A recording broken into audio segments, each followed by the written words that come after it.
we're going to explain the yarn error, unable to verify the first certificate.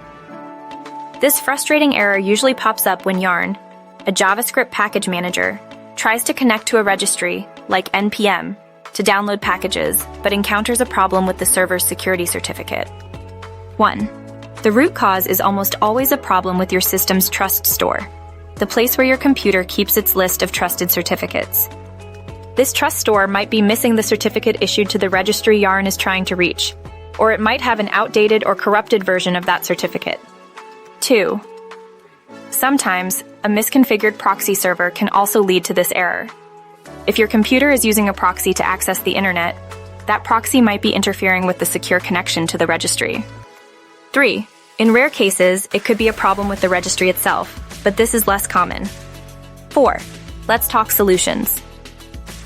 The first and most common fix is to update your system's certificate store. The specific method depends on your operating system, Windows, Mac OS, Linux.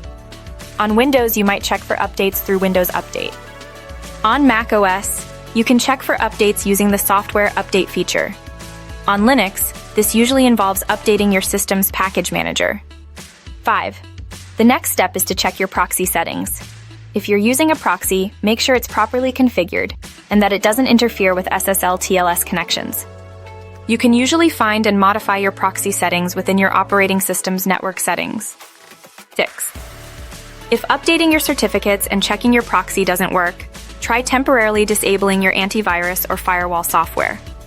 Sometimes these security programs can interfere with network connections, leading to this certificate error. Remember to re-enable them afterward. 7. Another thing to try is clearing your Yarn cache. Corrupted cache files can sometimes lead to errors. You can usually clear the cache using the command yarn cache clean. 8. If you're still having trouble, you may want to check the registry's status.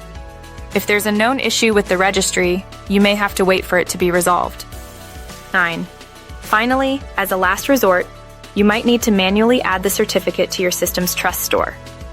This involves obtaining the certificate from the registry, often available in its root certificate section, and then adding it via your operating system's certificate management tools. This step is usually more involved and requires some technical expertise. Remember, always download certificates from trusted sources to avoid security risks. If you've followed all these steps and are still stuck, you might need to seek help in online forums or from more experienced developers. Provide information about your operating system and the registry you're trying to access to make troubleshooting easy.